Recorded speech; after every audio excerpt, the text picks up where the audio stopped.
All right, commission members, we're now live. Have a great meeting. Thanks, Sasha. Good morning, everyone. I'm Brian Moffitt. I would like to welcome you to the meeting of the Asheville Downtown Commission for May 13th, 2022. The Asheville Downtown Commission was created by the City Council for the sustainability and continued development of downtown, a vital urban center of Western North Carolina's economic, cultural, and visitor activity. The Downtown Commission provides City Council with recommendations on downtown policies and initiatives. In addition, downtown commissioners currently fill 4 out of 9 seats of the city's Design Review Committee, which reviews development projects within the Central Business District, the River Arts District, and hotel projects outside of those areas. The Downtown Commission also has the opportunity to provide input on projects outside of the scope of design review. All committee members and staff are participating virtually. We are streaming live on our Virtual Engagement Hub, which is accessible through the Virtual Engagement Hub link on the front page of the city website and also linked on the committee page. We have an option for the public to listen live by phone, and for anyone out there with us today, welcome. This time I will go through and introduce the committee members who are participating virtually. You folks know the drill. Mute your microphone if you're not speaking. When you have a question or would like to speak, unmute your microphone. Committee members, as I call your name, please say a quick hello. We've got a few that are out today. Andrew Fletcher, Vice Chair. Good morning. Good morning. Tal Frankfurt. Good morning. Good morning. Kimmy Hunter is not able to join us today. Neither is Stephen Lee Johnson. Robin Raines. Good morning. Good morning. Megan Rogers. Morning. Guillo Rodriguez is not able to join us today. Ricardo Seo. Good morning. Good morning. Ruth Summers is traveling as well, and Sage Turner, our city council representative, is going to be a few minutes late, so we will go ahead and approve the minutes and a couple things before she gets here. Very good. I'm going to start the committee agenda items, and to help our audience follow along, I will state each section of the agenda aloud, and we will also do a vocal roll call for each vote. All right, at this time, we have our draft action minutes from April 8th, 2022. Of course, the full minutes are in the form of the recording, the video recording that is available on the Downtown Commission page at the city website. So do we have any comments or revisions for the draft action minutes, or do we have a motion to approve? I move to approve the minutes. Thank you, sir. Is there a second? I'll second. Megan. Thank you. Okay, I'll go through and call roll. Andrew? Aye. Tal? Aye. I'm an aye. Robin? Aye. Megan? Aye. Ricardo? Aye. And Sage got here just in time to approve the minutes. Aye. Thank you. Very good. The motion passes. All right. We don't have a very heavy agenda this morning. I don't think we had any public comment so far. Is that right, Dana? I didn't receive anything. No public comment in advance. I'll just check real quick to see if anyone is on the line, and we have no live callers on the line. Perfect. Thank you. This morning, we basically have noise ordinance updates. We've got some updates and reports from some of our standing committees, and then we've got an informal discussion regarding our future agenda items. We've got a few more items on the plate for our June meeting. So I think our first item of business would be noise ordinance updates. I don't know if Daniel or Granier is doing that, which one, but you have the floor. Good morning. Good morning. Thank you so much, Chair. My name is Grania Miser. I am the Interim Noise Administrator here in Development Services Department. And with me today is our Noise Compliance Officer, Daniel Oropesa. We're going to bring you an update of the noise ordinance and go through where we've come since September 15th, and I'm happy to take any questions. Some of the overview is general, but I have tried to focus in on specific issues pertaining to CBD, being that I know that's your area of greatest interest. So if it's okay with you, I'm going to jump right in. I'm happy to take questions at the end, and certainly happy to talk more to you individually or as a group about anything more specific that we don't have time to address this morning. So again, thank you, Dana, for inviting us, and Chair, thanks for having us. So the ordinance was implemented in September. The first task that we had was, this is a completely new function to our department, and a new way of addressing noise within the city limits. So we first went about with setting up administrative systems for receiving, logging, tracking, and managing noise complaints. We have a dedicated webpage with tools for people within our city limits where they can submit a complaint. We have a proactive field request form for businesses who may want us to come out and just do a decibel compliance check with them, and see where they are as far as the noise that their business is giving off, and make sure they're in compliance. Being proactive is a really important part of our work. Number one, it kind of fits very much in with the spirit of this ordinance, in that it's been very much a community-based exercise. But secondly, more importantly for staff too, we are a two-person staff, and so being able to be proactive really helps us manage things before they become problematic. We do have a sound exceedance permit provision in the ordinance. This does pertain to some activity downtown in the CBD zoning district. So again, there's some guidance there for people who would wish to apply for that permit, which allows them to exceed the decibel limit under certain conditions beyond what's prescribed in the ordinance for their zoning district. And then finally, we have a public dashboard, which is a summary of all the complaints we have received to date. The dashboard is broken down into the total number of complaints, the types of complaints, so whether it's construction or residential or commercial or waste management. It's also broken down by day of week, time of day, and then on the right-hand side, there's a breakdown of what we have within our system, which is our closure codes, which shows how that problem has been managed, addressed, investigated, and hopefully resolved ultimately. So, or if there's no violation been established, that's also noted. So there's a lot of information on that webpage. I would certainly encourage you to have a look for it. At the end of our presentation, Daniel and I have our contact information. If there's anything of particular interest to you or anything you have further questions on, please feel free to reach out. We very much see our role as, you know, collaborative with other groups within the city, as well as as those who reside and work in the city. So we also developed a number of standard operating procedures. Again, this is a totally new function to our department. And so we needed to establish how we were going to investigate complaints, how we were going to address complaints, manage complaints.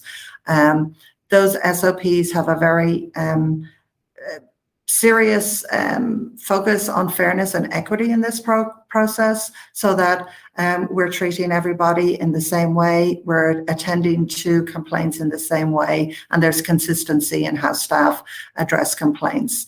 A big part of our work has been establishing and maintaining relationships. I know many of you may have been involved in the actual public engagement exercise that went on to develop these revisions to our ordinance. It was very much a community-driven process, and so Daniel and I have worked very hard to maintain those relationships. As a small staff, we rely a lot on those partnerships, and also we do experience noise complaints that may be outside of our jurisdiction, such as DOT projects or the Veterans Administration, things that are not within our jurisdiction, but we've tried to bridge that gap for complainants so that we can get them good information, even though we can't address their concern directly. And finally, as far as administration, the Noise Advisory Board was established in December 2021. It's made up of 7 members. We currently meet monthly, and staff present staff report each month and provide data back to the Noise Advisory Board.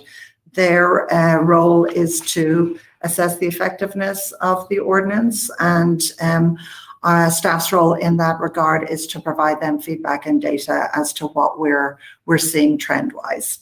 So The main sort of areas I'm just going to go through this morning: residential, business operations, waste haulers, construction, and then public space and buskers.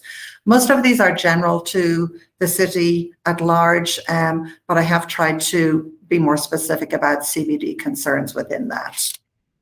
So residential complaints remain our largest section of or category of noise complaints. Where we have a single family complaint, we're typically able to contact the property owner and address it with a courtesy letter to them. Or if they're not actually owner occupied, they would be the landlord in that regard. Most of these things are resolved in human interaction, and we have had one citation that was been issued in a residential scenario so far.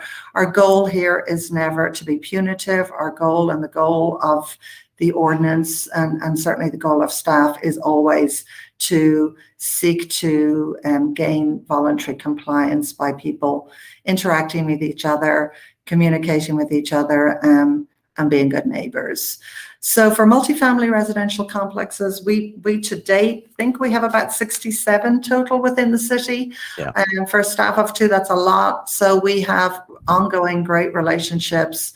I have to give a lot of credit to Daniel in this role. He has spent an extraordinary amount of time and energy creating really good partnerships with both private property management and also the Housing Authority. They've all been wonderful partners in this. They know who is in an apartment. We don't know who's in apartment 2C. They know their complexes really well. And so we've been able to partner with them to, again, engage and address being a good neighbor and, actually reducing the number of repeat complaints. We have noticed since our efforts start, definitely a reduction in repeat complaints that have been coming through both these private and Housing Authority complexes.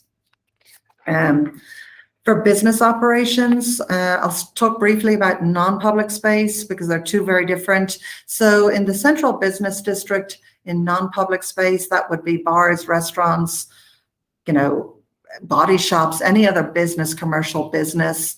The ordinance now regulates noise from those activities with a decibel level. And so for downtown CBD, we have a decibel level daytime is 7 a.m. to 10 p.m. and that's Sunday through Thursday. And then the ordinance allows an additional hour on Friday and Saturday. So we have 7 a.m. to 11 p.m. Again, a large part of our work has been proactive work. We're trying to work with businesses, respond to them, offer them through our webpage, but also just by meeting people in the community for us to come out and work with them. We went from a non-decibel scenario to a decibel scenario, and some people are unsure about that, and that's perfectly okay. That's what we're there to help with. So we have done that for a number of businesses along Lexington Avenue, where we've gone and helped with a bar that was doing some karaoke. We took some levels across the street from them. We worked with their staff to make sure they were in compliance and, again, being a good neighbor. In that case, we actually asked them to just go ahead and operate as normal, and we would work backwards if we needed to. In that case, they were actually well below their limit. But again, a great good faith on both parties there to be able to collaborate and work together to ensure compliance and to ensure that everyone was being considered and being good neighbors. We will continue our outreach with stakeholders. I have a letter ready to go out to the Asheville Independent Restaurants this week to just let them know, again, it's patio season, the weather's getting nicer. If they have music and they'd like us to come along and just make sure they're okay and within limits, we're happy to do that. The second part of that correspondence will be that if they're having concerns about noise for their patrons or for their guests, to please contact us again and we'll come out. This is probably the best way for Daniel and I to work because the proactive is far more effective than reactive, and just resource-wise, it's a better use of our time. Response-based fieldwork has picked up. We have a few music venues within the CBD who do have the sound exceedance permits for music events. I'm happy to say they've all been compliant. Everything has been good in that regard. Daniel and I have been out the last 3 weekends, Friday and Saturday nights till the wee hours. Partying it up. And that will continue over the summer months. Obviously, that's going to be a little bit busier for us. But our approach will always be voluntary compliance. We met with some of the music professionals through AMP a few weeks ago and just reassured them we're not in the business of coming in and shutting somebody's event down. We really want to work with them and make space for everybody so that particularly as we're coming out of COVID, I do believe that we're going to see some more noise complaints this summer. People are out and about a little bit more, and that's been certainly a reduced activity for the last couple of seasons. So waste haulers. Waste haulers under the ordinance is regulated by time. In the CBD, it's 5 a.m. to 7 p.m. And in all other zoning districts, so any other commercial area, they are regulated from 7 a.m. to 7 p.m. if they're within 100 feet of a residential zoning district. In total to date, we've had 39 complaints about waste management. We have established very successful relationships with all the waste haulers in town. This began as part of the engagement process while we were doing the revisions. Happy to say we've had a 98% resolution rate. We have one case that's open right now, but I think we're probably going to be closing that one out as resolved next week. We're just going to give it another week to make sure it has been addressed. We have had 5 complaints from residents in the CBD. Their complaints were that their trash was being picked up at 6:30 or 6:45. Under the ordinance, CBD has that extra hour from 5 to 7. That was really decided on, and that decision come to due to the nature of navigating in and out of smaller, narrower streets downtown, but also trying to do that before the rest of us get downtown. So in those cases, we did reach out to the complainants.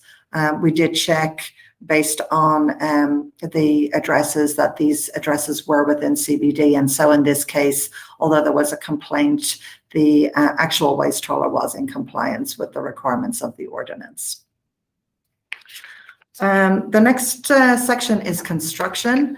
A little bit like waste, construction is regulated by time of day and also day of week. So regardless of where you are within city limits, construction is regulated Monday through Saturday, work not to begin before 7 a.m. and not to continue after 7 p.m. Any work outside those hours requires an after-hours permit. The after-hours permit really requires the contractor in this case to give notification to neighbours within 500 feet that there may be an activity. What we typically see with after-hours permits, and we do tend to see an increase of them in summer months, is to do with concrete pours.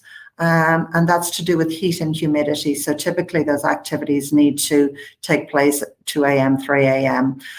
We do require the contractor to submit that a good week in advance, so staff has an opportunity to make sure that they've met their obligations as far as notifying neighbours and being available and having contact information to those neighbours. It's unfortunately one of those, things that goes along with construction. I do anticipate we'll be looking at a couple of those just in the CBD with the new hotel activity on Haywood Street. I've been in touch with their engineer and their on-site superintendent just to give them some advice on how to submit that application and what sort of things we'll need in that.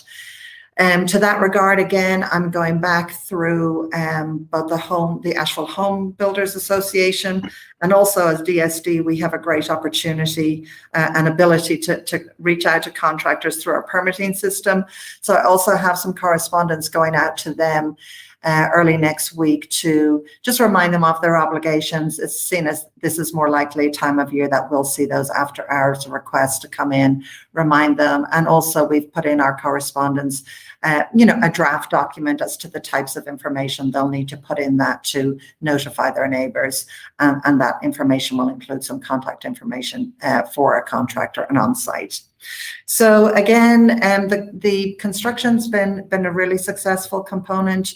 DSD is in a unique situation in that we issue building permits, so we have a great way and resources to access those contractors and to be able to speak with them if they are beginning or ending after those hours. I will say that, they're very responsive and very respectful. Many of these people live in our city and are part of our communities too. And any of them that we've reached out to, with the exception of one, once we've asked them to just please speak with their subcontractors or speak with their crews about sticking within those hours, we've never had a complaint come back to them. So it's been very successful in that regard.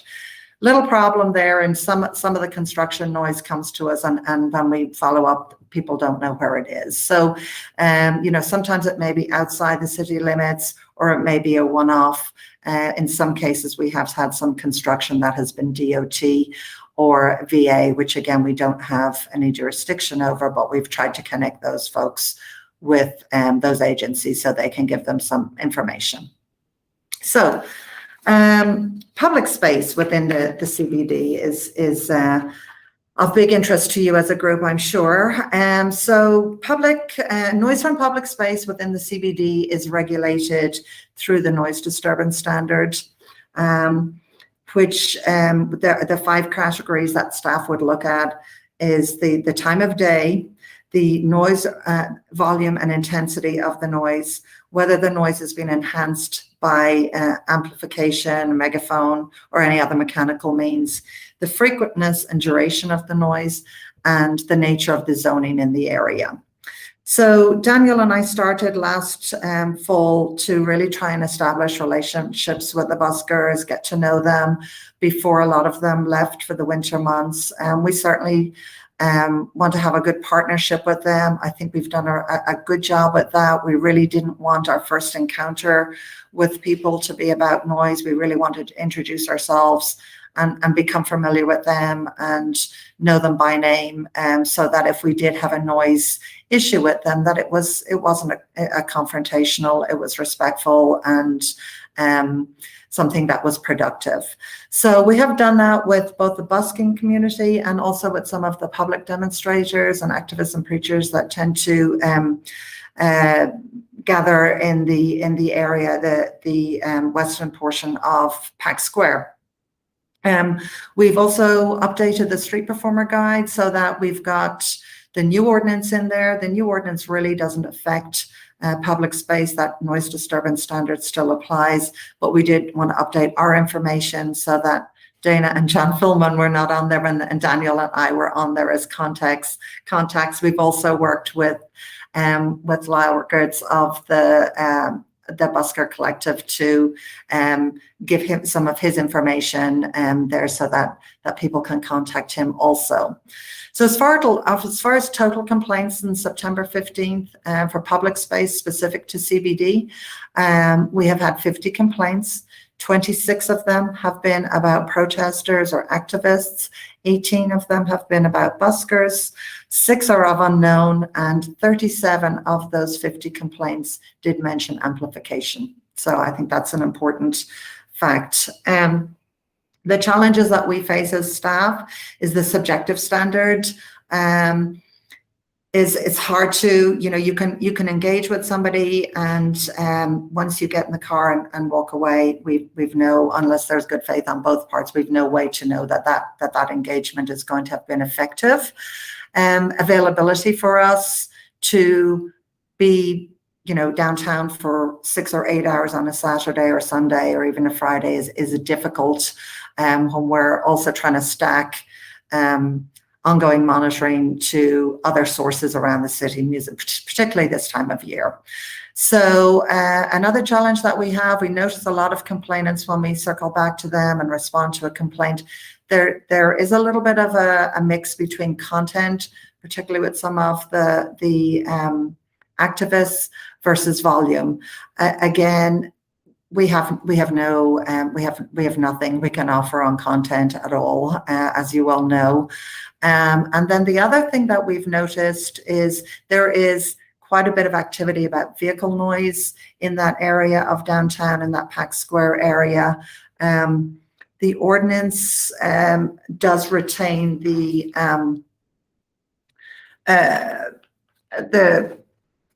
it does retain APD's responsibility with moving vehicles. Obviously, for safety reasons, we're not trained officers, we're civilian staff. So that can be a little bit of a challenge. And I do, just from our observations, sometimes when vehicle noise increases, so the amplification increases.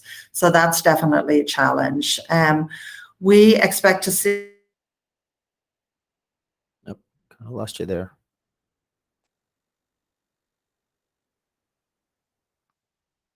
Kind of lost you a little bit there, Grania.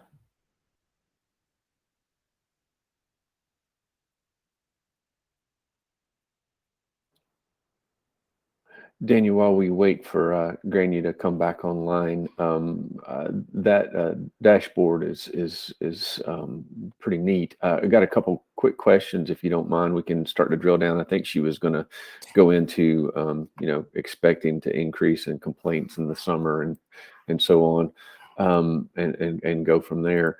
But regarding the noise complaints, I'm just curious, there's a lot of calls, looks like, that are being received between 9 and 12, 9 at night to 12 in the morning. And it looks like there's probably, I'm wondering how much overlap there is between people calling at 9 when the noise ordinance actually kicks in at 10 or 11, depending on if it's the weekend. Is some of this just educating the public on what our noise ordinance actually is? Is that a lot of what's going on? Yeah, so a lot of times when the late night calls come in, it usually has to do with either vehicle noise. Very rare. I mean, we've had interactions with a lot of the activists and the preachers or so forth. We kind of hold them to the same standard as the buskers, with saying, "Hey, it's 10 o'clock." I mean, we literally gotten into a more of a heated discussion with a few. Like, well, I'll lower my volume. I just want to be here another hour. I'm like, no, you can't. We hold you to that standard of, if you're going to be presenting, or they're not musicians, so they're not performing, but whatever your art is of what you're doing, we're going to hold you to that same standard of 10 o'clock. And that actually just happened about 2 weeks ago, where Grania and I were out for monitoring some other outdoor performances, and it was 10:01, and we're like, no, you are done. We officially shut him down. But what ends up happening after 10 o'clock is people have been drinking, they get in their cars, mufflers, revving, motorcycles. That adds to that. And of course, people are calling in saying there's a noise complaint. But as Grania, right before we lost her, Grania, I think you had a power outage. Sorry, I'm back. We had a power outage. I apologize. Everything just went. When it comes to that, we have to then educate of saying we are not sworn officers for safety reasons. As long, just like drunk driving, if your key is in the ignition and your car is on, that is a moving vehicle. We don't have the authority to question or pull over a moving vehicle, and that gets a little confusing because it is noise, but it's one thing leads to another. So the police still do have jurisdiction in that of pulling over. And imagine we pull somebody over because they're making noise and we realize they're really drunk. What are we going to do? I can't arrest you. I can just say, hey, stop revving your engine. That goes into other areas of, you're not, cars are supposed to have mufflers and so forth, way out of the scope of what we do. But it is part engagement. Those really late night calls of that really don't have to do with buskers. If they are venues, Grania and I have done a really good job of being proactive. We've had 2 particular venues in downtown where they've been great to work with. We've gone with measurements. We take timestamp photos of when we're taking the decibel levels, because we say, crank it up like your DJ went crazy, so we can measure out of where you are. And then when somebody does call in, we'll say, we have a timestamp photo that we told them to do it, just to see, engage, and then lower them to where they are. And they have just been, the venues have been nothing but fantastic to work with. That's great. That's great. Well, thank you, Granny. I think you presented the bulk of your Yes, think, I have. yeah, I think the last slide was our contact information, so we Yeah. can always share that separately. Yes. But in case there's any questions, go ahead. All I would just say to finish up is firstly, thank you again for allowing us to be here and present to you. We really, I think a lot of you on this call know the success of this is really a collaborative effort from many people, and we've had some great experiences with many people, not just in the CBD but throughout the city. If you know somebody who's got a concern and wants to have somebody come out and have us come out, please just reach out. Our emails are there, our phone numbers are there. We're happy to do that. It builds on all that goodwill within a community to have that sort of work take place under those circumstances. We definitely want to continue that. Please reach out if there's something more specific. If you look at the dashboard and you've got a question, please shoot us an email. This is what we're here as staff to do and work to do it. We'll continue to work hard with these partnerships, and we will obviously over the summer months be collecting a lot of data about noise, and much of which I think will be in the downtown area just by nature of the sort of activity and tourism and that we have downtown. That will all be going back to our noise advisory board too. But we certainly, are happy to receive feedback from this particular commission, because I know you're very tuned into what happens downtown. So we're happy to meet with you again or meet with working groups, whatever you would like. Go ahead, Andrew. Yeah, I just want to say thank you both for being here this morning. And I can relate to the rest of the commission that I've been able to, just word on the street and directly working with the noise administration folks, and they're doing a great job. And so I really appreciate the level of engagement and the level of trust that you built. And, the meeting that Asheville Music Professionals hosted with a bunch of the venue owners. That was just awesome to be able to see, to be able to really work collaboratively together. And so, when we were building the noise ordinance together, we got to the end of it, I said, okay, well, now we just got to monitor enforcement, make sure that where the rubber meets the road, that we're seeing our goals being executed here, and we're building good relationships. And so far, I can give nothing but thumbs up to everybody that's been working together, both from the music industry side and from the city staff side. So just want to thank everybody for being involved. I have no concerns to file right now, other than, my God, the protesters are so loud. Not a content-based complaint. Not a content-based complaint. A volume-based complaint. That's usually it. It's and it's in writing, because we have many ways anyone can reach us: phone, email, online. We have, our phone numbers are on the website, so there's any way, shape, or form for equity purposes that anyone can reach us, and it's usually in writing. I don't like what they're saying. I don't agree with it. Blah blah blah. Make them stop, and then at the end, they're amplified. It's like, so you want me to control or censor something that I cannot? They have a right to be there and to do that, but they expect us to want to do that. So there's that little bit of a challenge, but. Well, I think everybody on this call has a better understanding of the First Amendment than Elon Musk. So I want to say thank you. Right. I want to say thank you to all you for that. Well, Andrew, and thank you for your continued support, and we will continue to engage with anybody who's amplified downtown. I think we're going to move into a new phase with some of the protest groups to try and actually meet with them outside the hours that they're doing what they're doing, so it can be a little bit more focused, and we can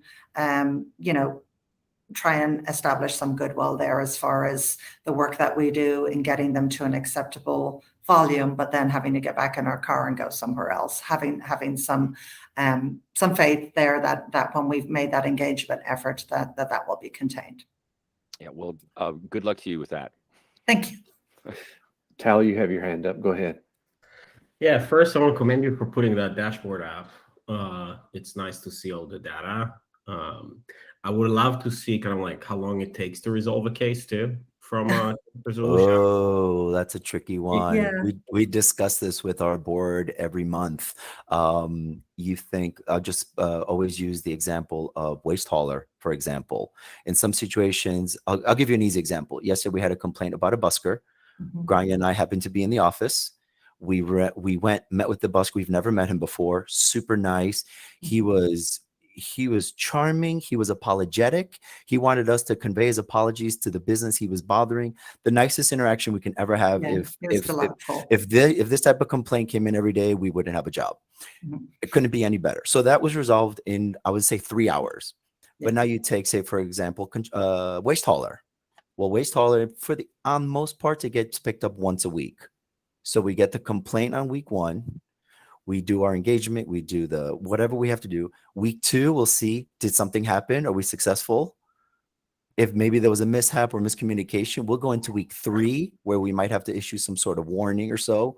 And then week 4 to see. So basically something that we can handle in 3 hours on one day will take us a month for another. I'm not so like, I think that there is a difference between measuring and presenting it to setting up the standard of a case needs to be solved within 5 hours. So like, I just want to separate, like, I'm not saying like, what I'm saying is like, I would like to see the transparency, right? Because like, if I'm looking at the ordinance, right, like your goal is to maintain a level of noise and resolve these issues as soon as possible. So like the definition of as soon as possible would be different, right? Could be different by the case, but I think Yeah, from a data point of view, it would be interesting because at the end of the day, what gets measured gets done, and I'd love to see that. Am I looking correctly that only 10%, about 10% of the complaints get the police involved? Does that sound Yeah. right?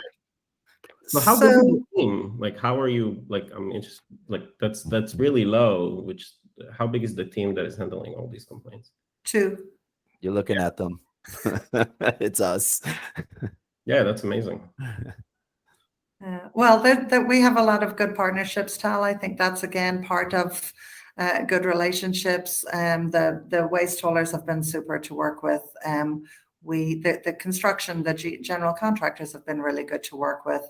I always say of the noise ordinance, particularly with construction, that the presence of the ordinance, the existence of the ordinance doesn't stop that work happening before 7 or after 7 necessarily, but it definitely stops it happening in a second time. And I think that in itself has been very successful. Back to your question, it can take a long time with where we have those established relationships, like with the waste management or waste providers. We're in touch with them the day we get the complaint, the morning we get the complaint. Same with general contractors. Sometimes if it's a resident to resident, it may take us 4 or 5 days to try and contact a property owner. We won't be able to get in contact with them. In most cases with property owners like that, we have to write to them. We have no way to know what their phone number is or to find that. So it does vary. I would say that without exception, there's no complaint that's not addressed that same day that it's received. Now, whether we can actually move that on to determine whether we open an investigation, that is where it's reliant on that party coming back to us or a complainant coming back to us. So there are some complaints that come to us even through APD where there's no contact information and we're just simply not able to follow up with that. So it really varies. It's hard to put a timeline on them. Obviously, the sooner we can get them resolved, the better. But sometimes it takes time, and sometimes you think something's resolved, and 6 weeks later it'll pop up again. So cool. Thank you. Based on your work to date, are there any recommendations from you as staff on any revisions to the noise ordinance? Because, when we put this in place, it was kind of a, let's try it, let's see how things work. And I know we need to give it at least a year and really work through the summer months, but I'm just curious, from your perspective, and for us reporting back to council, how would you say it's going, and are there any changes you would begin to contemplate, and maybe is there any additional data we need to gather as you contemplate those changes? That's a great question, Brian. I think this summer is going to be a very full basket of data for us. We've got some new pieces of the ordinance, like the sound exceedance permit is a totally new thing. The decibel levels for businesses is a totally new thing. So I think there's going to be a lot more data come in over the summer months. I would think by sort of October, we'll be in a better position to really look at that data. I think the sections like construction and waste management, those things happen all year round, really. Waste management happens every day. And I think we've actually got a really good handle on that. I would say that has been a very successful component, and our work in that regard's been successful. I believe at this point what we will do is we will bring that data to the Noise Advisory Board and then work with them as they debate and discuss through that to see where recommendations may be made based on that data. I don't think we're there yet. Thank you. Dana, go Sure. ahead. I'll just share as part of this discussion, working with the Public Space Management Committee over the past couple months, I know that there has been several comments brought up about amplification within the downtown. And so I know that it's something you guys are looking at, but just to let everyone here on the Downtown Commission know, I'm finding that to be the most common concern at this point in terms of how things can be managed in our downtown. Yeah. And Dana, our data is very much in line with that. Of 50 complaints, 37 mentioned amplification. So absolutely. And if you all as that group would ever want to meet with us again, we're happy to do that too also. I do think it's something that we hear back from complainants a lot also. This is very good. Any other comments or questions for Daniel or Grenier? Go ahead, Andrew. Yeah, I'd just like to note that it was a little hard to find the public dashboard on your website. It's kind of like a link buried like halfway through a sentence. I think that's cool information. Can you guys make that kind of rise to the top? Sure, absolutely. We do, and Andrew, we have a lot of work to do on our webpage again to just as things evolve and as we get more experience with things, we want to put some good neighbor tips on there as well. We're working. We have a working group with the Noise Advisory Board right now with some of the music professionals on our board that we're so lucky to have to come up with some mitigation practices that people can use too. So yeah, it will get an overhaul, and we'll certainly, absolutely, I'll make note of that. Actually, that working group, that's one of their items to prioritize different things on the webpage. Yeah. I don't want to get ahead of them. That sounds like they're on it. I appreciate that. I appreciate that. And also, I just appreciate you guys using the community as a resource to help with this. So we got a lot of talented folks here that want to help. Thank you for Absolutely. Thank you for letting them be engaged and helpful. So great job, y'all. Thank you all so much, and we appreciate your time today. And please reach out if there's any other questions you have, or if there's anything you want us to look at in particular. We're happy to do that. Thank you very much. We appreciate Thanks. it. Have a wonderful weekend. Thank Bye-bye. you. Bye. All right, we're going to roll right into updates and reports. And I think, Robin, you are pinch hitting for Stephen Lee on Design Review Committee. I am. We had a very long meeting on April 21st, and we reviewed 4 projects. 2 of them were formal design review. One was the 21 Governor's View Road, Redwood Commons, which is going to be 70 residential units of affordable senior housing, which is great. That was approved with conditions, and they're going to actually come back to us and work with us informally on the design, which I think is a good thing. And then the second formal review was 31 Artful Way, which is a mixed-use building with 34 residential units and 27 lodging units. And that one was approved. And informally, we reviewed 226 Hilliard Avenue, which is going to be a 6-story mixed-use building. And we reviewed the 72 Broadway Street Create project again, and they're going to come back for another informal review this month as well. And that covers it. That covers it. Yes, it was a long meeting. Thank you. Hey, I'll share that project first mentioned, Governor's View did go to council this past Tuesday and did get approval. And then today is the deadline for the North Carolina Housing Finance Agency's tax credit application process for the year of 2022. So we squeezed it in.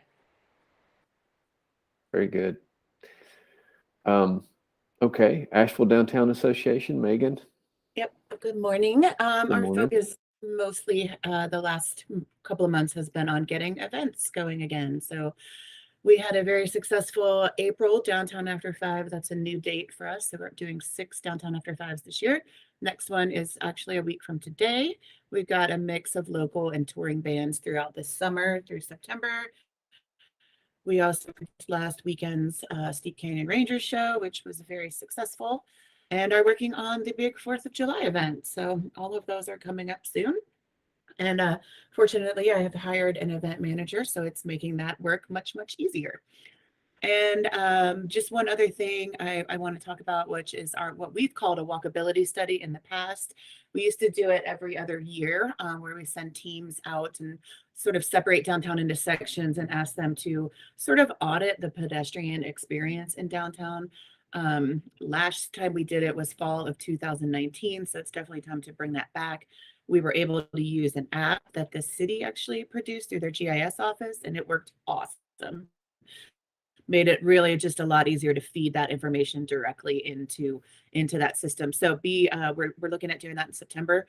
We'll reach out to you guys. Love to have some help. Takes dozens of volunteers to make quick work of it. And we'll talk more about it as that gets nearer, but we'd love to have some downtown commissioners participate, and we'll definitely work with the Public Space Management Task Force to see if there are things that we should be adding onto the list of like what are the things we're looking at. We also want to add some evening hours if we can to get some lighting, look at some lighting in some dark areas around downtown. So if you have thoughts on that, please feel free to share those with me. And that's about it from us right now. Awesome. Thank you. Thank you. I'm sorry, I'm getting distracted chasing squirrels in my head. When you're talking about lighting downtown, is that going to be part of aren't we doing a survey of, Dana, help me. I'm looking at you like, you know what I'm talking about, public streets, and weren't we talking about that at one time about reviewing some of that? Yeah, the issue of lighting's come up. Definitely some feedback that we should be thinking about lighting in public space a little bit differently, and potentially incorporating that more formally in our review processes for private developments. But yeah, I think I think including it as part of the walkability study would be great. That's it. In the evening time. Yeah, so I think that'll be really helpful to get a better picture of what's going on where and what the needs are. But I think lighting is also a discussion that we could have in other ways. It's come up with the Public Space Management Task Force as well. Okay. Right. Okay. Thank you. All right. Which leads us into the homeless initiatives. I think Megan and Robin, you guys have been tag teaming that one. I don't know which one of you are driving the report. Doesn't matter. I can read it if you want me to. Okay, sure. Okay. I don't really know how to present this information the best for this group. So I don't know if you really want me to read this whole report. I don't know if that's helpful. No, we've got it available to us. Just hit the highlights. Kind of where do you think we are in specifically how Downtown Commission, needs to, if you need us to push on things. I mean, obviously the fact that they are working with the homelessness consultant, I think that was already released, wasn't it, Sage? Didn't you already release that contract? So there's certain things that are just happening. This is information, but we're really, Robin and Megan, where do we need to be getting involved, and where can we help push? Yeah, I think one of the big stories that came out this week is that the point in time count numbers were released, which is something I think we've been waiting for several months. I believe it was an increase in 21% increase, about 110 people. So that I think we all expected that number to increase, but now we have the data to prove it. So that was a big thing that happened recently. And I'll share too, I'm just going to kind of jump in on this update. What we learned, we were able to ask additional questions this time. So the new number is 637. Again, around 250 or so are veterans. But we were able to, this is a HUD required survey. You go out and you have a particular framework of time to go ask this. And we are looking at, via this study, whether or not doing these kind of point in time counts more often might help with more data. We also elaborated questions and they were voluntarily answered. So the group that answered these questions was down to 166 people. But we asked questions like, where was your last place where you had stable housing? And that was something we were kind of curious about. You know, are people relocating here because we're, you know, we have great services? We know that happens with our Veterans Hospital. Is that happening because we're talking about a high access shelter and so on? We learned that 24 or 25% of that group had their last stable housing was from another state. And I believe another 13% was from somewhere in North Carolina, and maybe about 4 or 5% from Western North Carolina. Which is interesting. And it's our first data set like that. We don't have previous years to look at and compare if that's normal or not, but I hope that we will going forward. Just sharing that little tidbit on the homelessness. We did agree and assign the contract. It is funded by Dogwood Health Trust. It's not funded by the city or its taxpayers.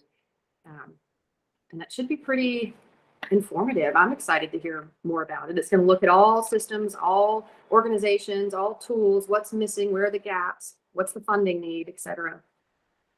Sorry to jump on your update. No, that's great. That's great. As far as what the Downtown Commission can push on, I don't really know. I have a suggestion. Okay. On your update again. Well, so I was going to update. Dana and I have been texting about whether or not it would make sense for me to have an ongoing kind of agenda item for updates, and I'm happy to. But we did award the ARPA funding last Tuesday, and we did get the $650,000 for 24/7 restrooms in downtown. What you'll notice is that I did not say Portland Loop, because what is up for discussion now is, will it be the ones next to Megan's office on Haywood Street? Will it be the ones at Pack Pavilion, or will it be a Portland Loop? We couldn't get consensus on what it should be. So there will be ongoing discussion about what it should be, but the goal is 24/7 restrooms in downtown. I mention this because y'all as the Downtown Commission may have input or advice or a recommendation on which of those options is best. I would love to hear that. Have we thought about what the impact on homelessness downtown is going to be with the restrooms? Like, is that, because I'm surprised to hear that the number has gone up. Because when we had the presentation, I forgot the lady that presented it, and I said that the number has gone over the decade and she said that the number stayed stable from the beginning, right? Yeah. So, you know, we're seeing an increase. We're offering great programs. Is the goal to attract more increased homelessness in Asheville? And like, it feels like that's the direction that we're going. I would say, Tal, I think some folks have that concern, but I'd akin it to like tourism. I mean, you can't stop what people hear on the street about how great Asheville is. Whether it's we're great because we have, you know, trails in the woods, or it's great because we have services for those in need. I mean, we're great in a lot of ways, right? So we can't restrict that. But I agree with you, and am watching this in particular because I am concerned that we have a capacity issue, and that we will never, with all the heart and intention in the world, be able to help everyone, because we are still a small city. So, you know, where that threshold is I hope something that is looked at in the study, and that when we realize that we have a capacity, that we find solutions for what happens beyond that capacity, whether it's partnerships in other cities or something. But, you know, we can't just take everything on, in my opinion. I also think the bathrooms are a sanitation issue. Exactly. I mean, people need to go to the restroom. I've had to go to the restroom downtown before and not had to find, you know, and had to go into a store and buy a drink just so I could go to the bathroom. So I think that this is going to help sanitation, and the people are already there. So I can't imagine a homeless person's going to say, hey, I'm going to move to Asheville because they have a restroom downtown. I also think the restroom, I mean, it serves tourists who are out late. It serves everybody.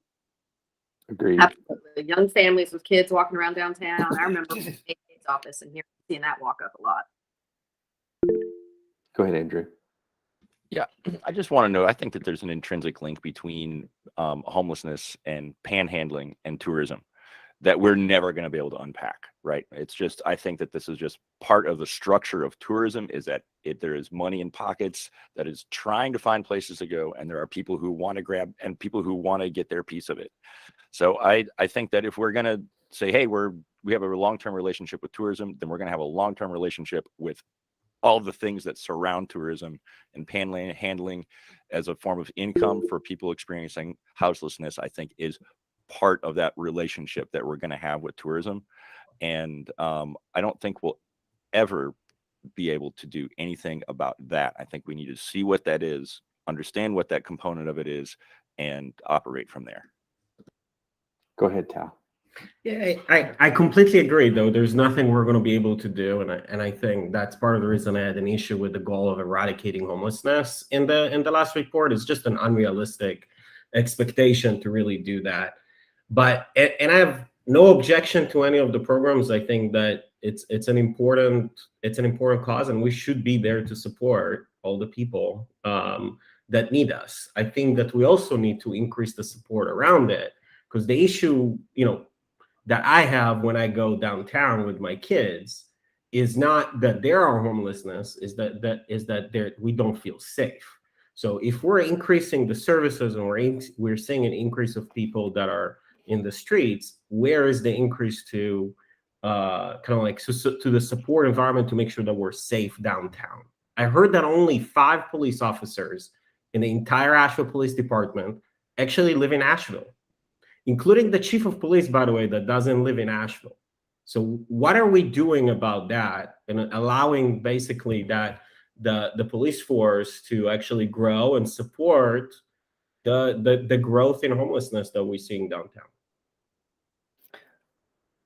Sage, you probably don't want to address all of that. I'm going to address a couple of them real quick. One is that we are seeing a decrease in criminal activity, even as the number has increased greatly. So where have you seen that?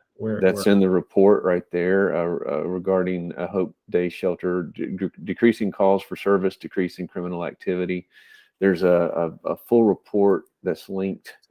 How do you explain decreasing activity and the number one issue that the downtown businesses are sharing? Well, we've got a Lieutenant Mike Lamb is coming next month, and we can ask him to present this specifically and talk about that specifically, because it's difficult to understand how the number went up 20%, but the criminal activity is going down. Of course, homelessness, as you all know, as Andrew already said, is a multivariate, multi-component.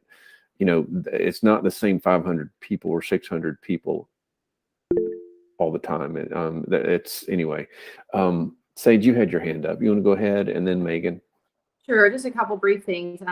Yesterday was also the luncheon, the large fundraiser for Homeward Bound, and we learned that they shared a bunch of data too, and they found permanent housing for over 200 people in the community in the last year. So we're seeing people come, we're seeing people encounter homelessness while they're here. They actually shared information on how people come here, whether it was their car broke down here and they never left, or they moved here for a relationship that failed, or whatever. But so there is a constant cycle of helping people. It's not ever going to end. You're right. But I wanted to speak to something Andrew said specifically, because while there is some relationship to panhandling and homelessness, I worry that grouping those two things together is not practical, and they have different solutions and different issues. Because I don't think that the panhandling we see is actually indicative or representative of our unhoused population. And these are assumptions. We do not know. I have not gone to people and asked, but we know that, there are mothers, we have statistics. We have mothers with children fleeing domestic violence. We have people who have been going through PISCA trying to avoid eviction and now are unhoused. We know enough about those folks. They're not actually out panhandling. They have jobs and they're struggling to make ends meet. So I don't want us to conflate the issues, because I know there's an ongoing, growing concern about panhandling in the community. And I get a little worried when folks start to think that those two things somehow are the same. Because I'd want us to be able to tackle as much homelessness and unhoused and needs as we have. But if we start trying to lump it in with panhandling and criminal activity and decriminalizing and jail populations, we're going to get away from the mission of helping those that are unhoused and in need right now. And little spiel there, but I think we're going to have this really hard conversation soon because we have a panhandling issue. We have a DA that's dismissing charges. We have all of these issues around it, but it's very different than what we're trying to do with programs and funding to get people into housing. Yeah, Sage, I want to agree with you on that. What I was talking about was the sort of the public perception that people are getting around the safety issues in particular, and it does get lumped in with homelessness and the experience of being unhoused. And in this way, I think that the data that the story tells and like the work that the city is doing is disconnected from the experiences that people are having in downtown that are around safety issues, which I think are often lumped around panhandling. So yeah, it's a small piece of the overall data on homelessness, but it's a large piece of, I think, the conversation that people are having. And so in this way, I want to say, like, we can do a lot for everybody, for the city can do a lot for those experiencing houselessness, but we're going to have to do a better job of understanding the disconnect between what's going on with panhandling and safety issues downtown and homelessness. And that's why I was relating panhandling more to tourism than to homelessness. So, because I got to tell you, when I get panhandled, the number one thing I say, which is always welcomed, is, man, I live here. You know, we don't have any money here. Ask a tourist. And every time the response is like, oh yeah, I got it, brother. How you doing? And so that, you know, that they're not looking to panhandle locals. They're always looking to panhandle tourists. And that is just the clearest evidence I have for that. And so that's kind of how I want to say yes and to what you said, Sage. Yeah. I don't think we're in disagreement. Yeah, I'm glad you shared that because it is really a complicated issue that we're going to need to act on. And just as a personal, like, information, I really worry about the panhandling. I really worry about the ties to addiction and drug use. And then when you layer it in with fentanyl in the community, I worry that us not acting on panhandling is akin to allowing major health and potential death risk in the community. Like, we are losing citizens because this isn't something we're handling. We're watching it, is what it feels like. We're just watching it happen. Go ahead, Robin. And I think another issue, I think that the homeless population is going to continue to rise for a while. I mean, if the notes from the AHAC meeting, average home prices right now are $449,000. And there was something they brought up that I thought was very interesting. And it made me think of Andrew. Last time I was at the Downtown Commission, you asked what we were doing to stop housed people from becoming unhoused. And one of the things they brought up was they're trying to get CDGB funds to go towards the repair of pre-manufactured homes.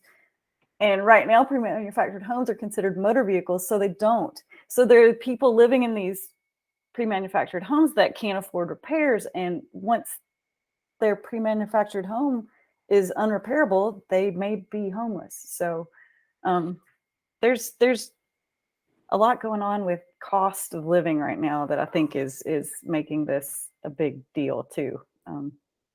I don't know what we can do about that, but Robin, when various organizations apply for CDBG funding, I don't recall us. I'm on the boards that administrate it. I don't recall us saying, well, we're going to award you this funding for your emergency repair program, but you can't do it to mobile homes.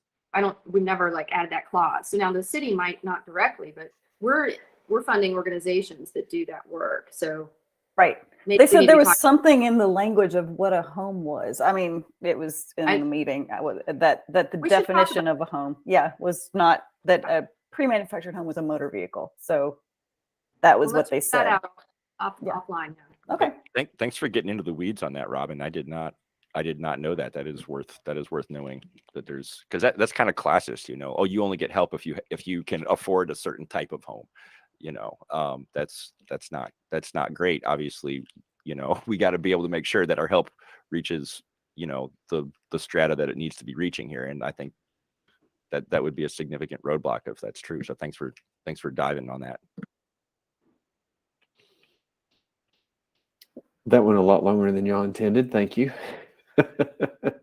And we actually got a good question to ask Lieutenant Mike Lamb when he comes next month. So that's good. Public Space Management Task Force. I can start, Andrew, and you can fill in. I knew we'd fill the time here. We didn't have much on the agenda, but it's good. It's good discussion. So the Public Space Management Task Force has met a few times. We had a couple site visits, site walks throughout downtown, and then we had a meeting just last week in person. All of those meetings were kind of getting re-engaged with thinking about public space, understanding each other's perspectives and how we're thinking about public space, what some of the top issues are, what some of the top needs are. We have really diverse perspectives participating in the group.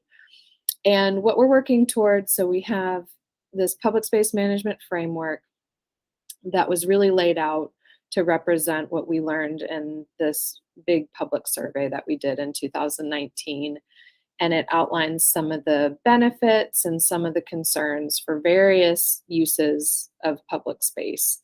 And so what we're gonna, we, through our walks and in our last meeting, talked about, there's like 16 things highlighted in that report. And we started with 30 things that were in the public survey. So we're kind of like honing in on where there's the biggest, both benefits and issues when it comes to uses of public space, but really like what needs some attention and focus to work on. And so the group, we're going to be sending out a way for the task force to provide feedback on that report specifically. And then later in June, our next meeting is June 23rd, I think it is. Computer, of course, now I have to log in again. And we're going to be working with Christy Carter, who's going to help us help facilitate a prioritization process. So we're hoping to hone in on probably the top three focus areas in public space. That could be, lighting is a theme that's coming up. Noise is a theme that's coming up. Merchandise sales, like intentional activation through sales, whether that's through our existing pushcart program, whether that's through a new mechanism to allow artists and buskers to be able to sell things. So we'll see where we go with that prioritization.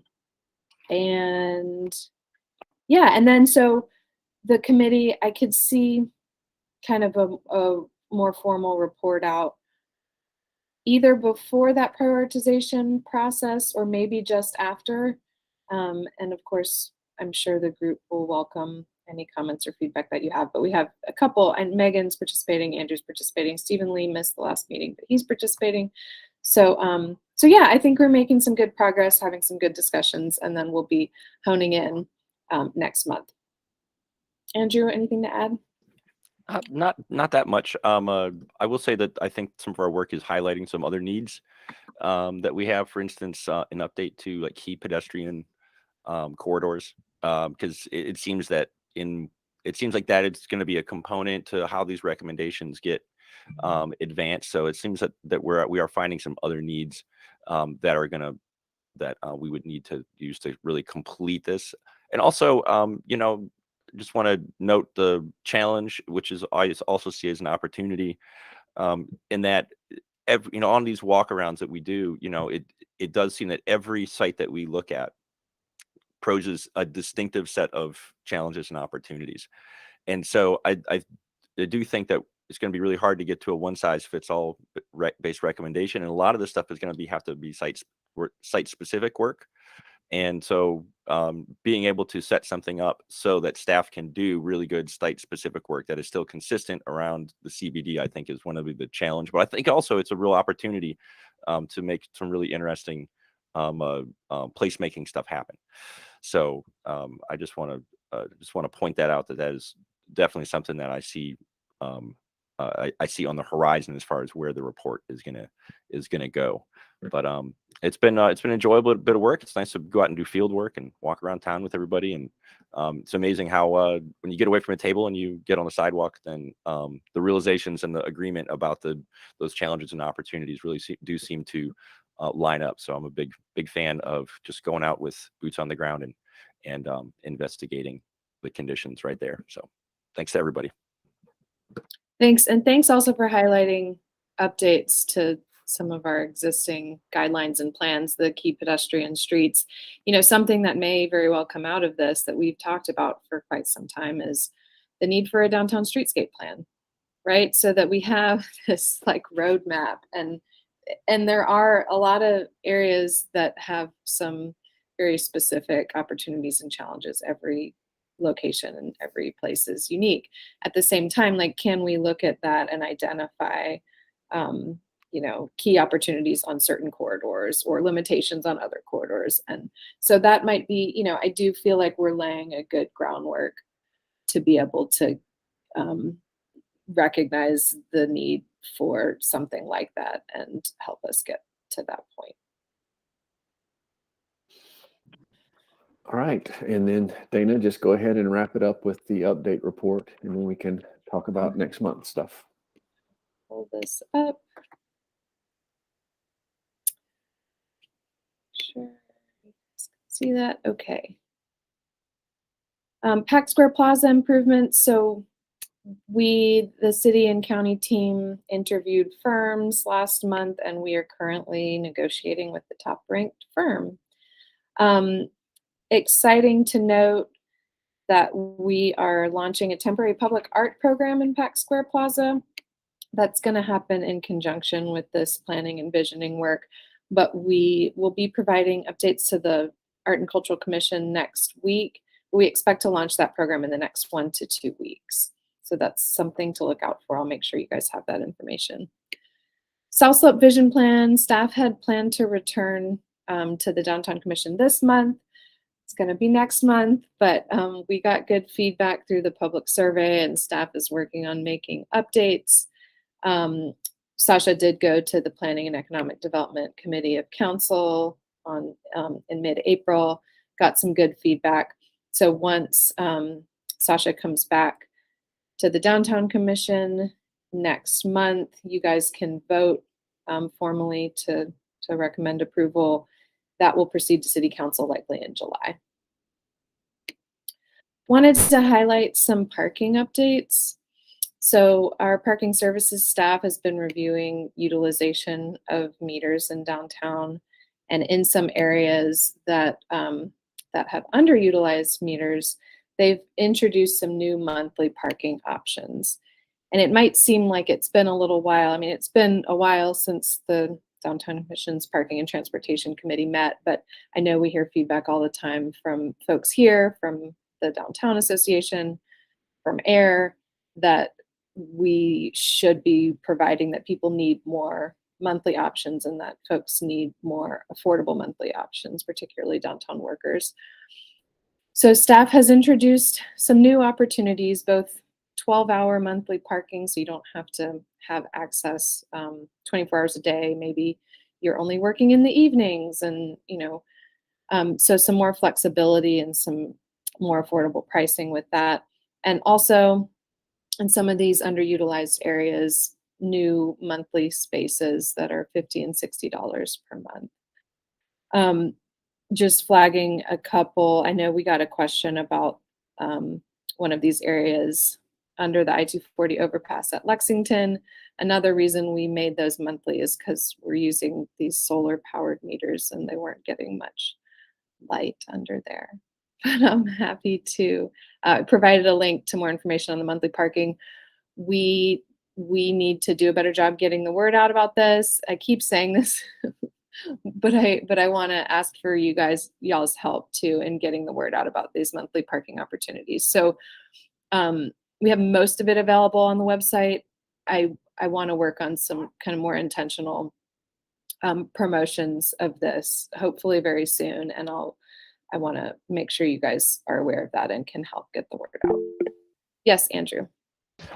Dana, I know that this is more of a parking management or a transportation department side of it, or parking department, whatever, you know what I'm talking about, not your department.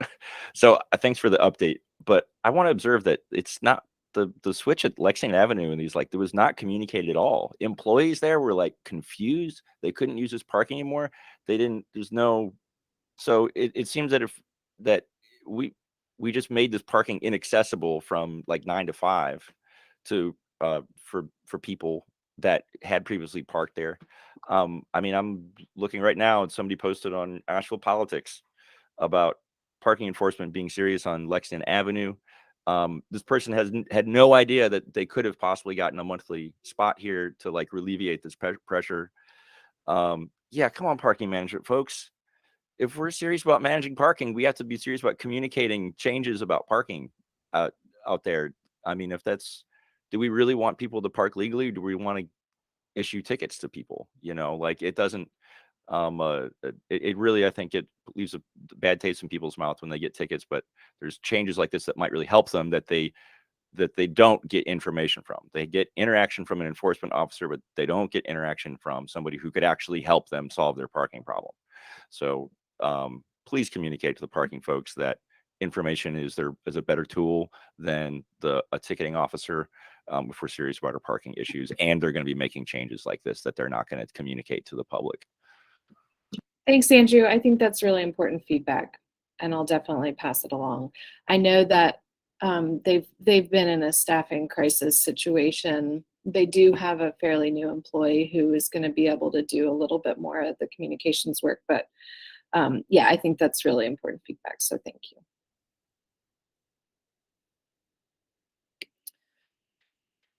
The proposed bike lanes on College and Patton, we also had planned to come back this month, but staff is still working on some tweaks to that plan based on feedback. And so transportation staff will come to you all next month, and we'll look for a formal recommendation as well.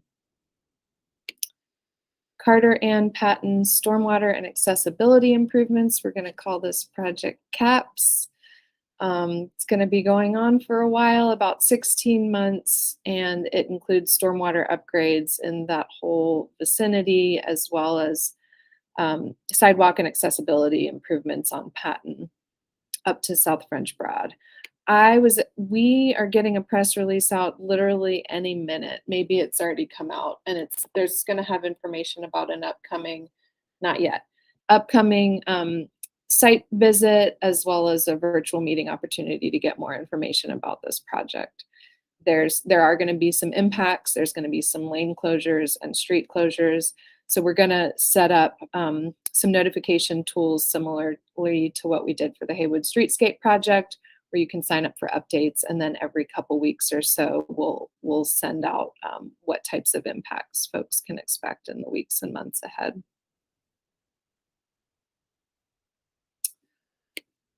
Advisory Board restructure proposal. So some of you all, I know Tal participated in a working group meeting that took place recently. Staff also, or City Council also had a work session to talk more about this potential restructure. I'd say overall, the process is slowing down a bit. Staff is really seeking input from this working group and from the general public and from City Council. Like, how can we make our boards and commissions more effective, inclusive? Staff obviously had kind of a fairly specific proposal that was initially presented, but I think we're kind of taking a step back to say, like, let's work together to figure out how to improve this this function that we have. And so definitely seeking your input. And Tal, I just welcome you if you want to share anything from your participation in the working group. Yeah, no, it was definitely interesting. First time for me attending this, and I didn't know too much. That's why I joined. But clearly, there's a lot of frustration from the top-down approach for the changes. It kind of like was presented as a decision has already been made, and I think that the consensus was that there was not enough conversations with committee members and board members to form that. So I think that the feedback was well heard.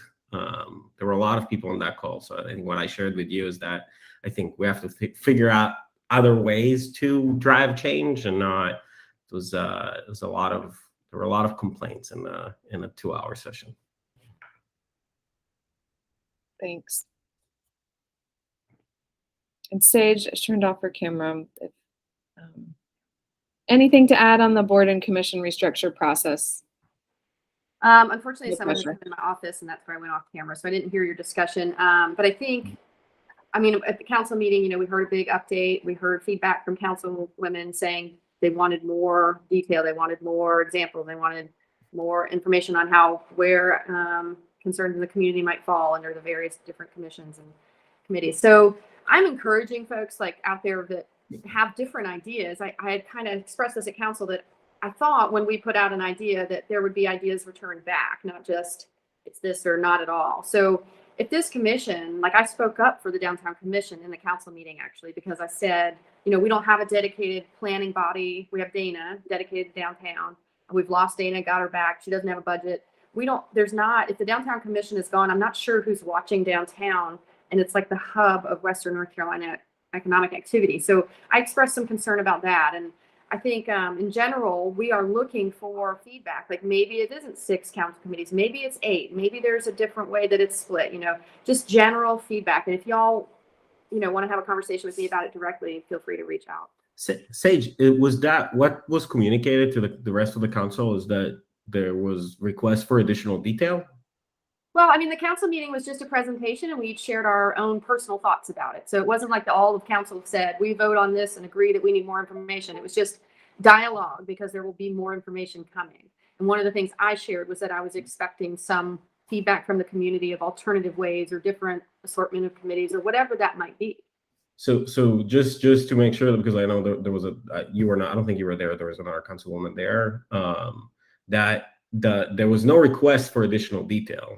I didn't hear. There might have been one or out of 60 people that said they want additional detail. The request was for collaboration on the restructuring process and not having everything come top down, but have a conversation also with the rest of the community. So I really hope that the only thing that was taken was that additional detail is needed, because detail. No, and I think there were councilwomen that spoke to that was the sentiment at the last meeting of chairs and vice chairs. It may be worth going back to watch that part of the council meeting, and I apologize that I missed your entire 5-minute conversation about it just now. An interruption.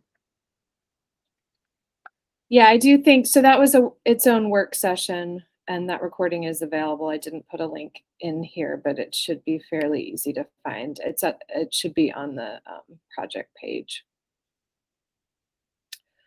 All right, development project updates. We heard some updates from Robin, just flagging that 72 Broadway is going back to the design review committee at their meeting next week for informal review. So that one, I think, is moving just a little bit slower than maybe we would have expected. I'm not sure if we'll have projects next month or not, but we will see. But that's the only downtown specific project going to design review next week. Hotel development update. So I forwarded this to you all, but I figured I'd throw it in here as well. Todd Oklachaney, planning director, provided a memo to the city manager and to council last month, an update with some good information on the hotel development that we've seen since the lifting of the hotel moratorium and the new hotel development process. So it's just informational, but wanted to provide that to you all. Council meetings, we've talked about some of this. A budget work session was held April 12th. The next step is that the city manager will present a draft budget to city council on May 24th. Public hearing will take place on June 14th and budget adoption scheduled for June 28th. City council held a meeting this past Tuesday and wanted to flag a couple of things, and I did provide links to recordings as well. There was a great update on the point in time count and on homeless initiatives generally from Emily Ball. And I feel like some of these updates provided to city council are really just such a good way for everyone to get information. So I'd encourage you guys to take a little time to tune into that if you can. We also got introduced to new staff at Homeward Bound and some updates from APD. Thought it could be of some interest. Deborah also provided a brief update on meal sharing and some of the issues that I know have been discussed related to that in public space. City staff is not pursuing any new ordinances at this time, but we are, led by our Equity and Inclusion Office, collaborating with community groups to create some new guidelines for how some of the issues that we're seeing, that we've heard associated with meal sharing in public space, can be better addressed, that spaces should be left better than they were found, and just helping encourage that type of behavior and activity. And ARPA funding, yay! Council voted to fund, now I don't know the total number of projects offhand, but that information is available. Just wanted to highlight the city projects that were funded through this process, including upgrade to downtown restrooms. So yeah, TBD on what that looks like exactly. Checking in with staff leading that process today. I assume we're going to come back probably with more information on the different options and how they compare, and maybe some of the pros and cons. And making some upgrades related to technology and communications. So that's exciting. I think the ability to have hybrid meetings and improve ways and tools for engagement with the community. Also, a new litter and cleanliness program, which I think is really exciting. So again, this is early, and we'll see, we'll learn more details in the months ahead. But that's super exciting. So I'll keep you guys posted on how that comes together. And next council meeting is May 24th. Our city clerk's office has started at the bottom of council meeting agendas to link to upcoming meeting dates and tentative agenda items. So I think that's super helpful. You used to have to sign up to get notifications on that, but now you can see what items are coming up and flag those dates of interest. Board and commission meeting format. So quasi-judicial boards have started to meet in person. The next step is for council committees to start meeting in person. We expect that to happen in July, and then we expect about 2 to 3 months later for our other boards and commissions to start meeting in person. So not happening immediately, and we'll obviously keep you guys posted. And I also just added some links at the bottom of the report to different resources and ways to stay engaged. Happy to answer any questions.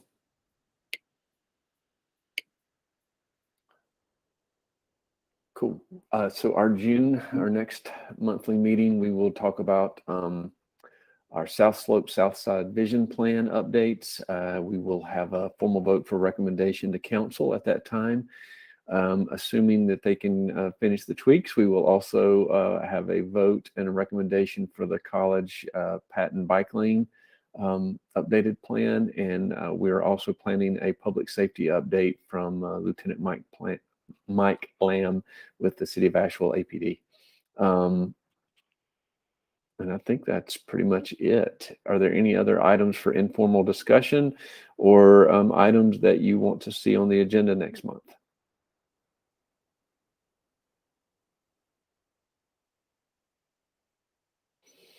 Well, we barely had a quorum, but we made it. And thank you for a pretty good May meeting. I think we are ready to adjourn. Yes? Is there a motion to adjourn? So moved. Is there a second? I'll second. Very good. All in favor, log off. See you next month.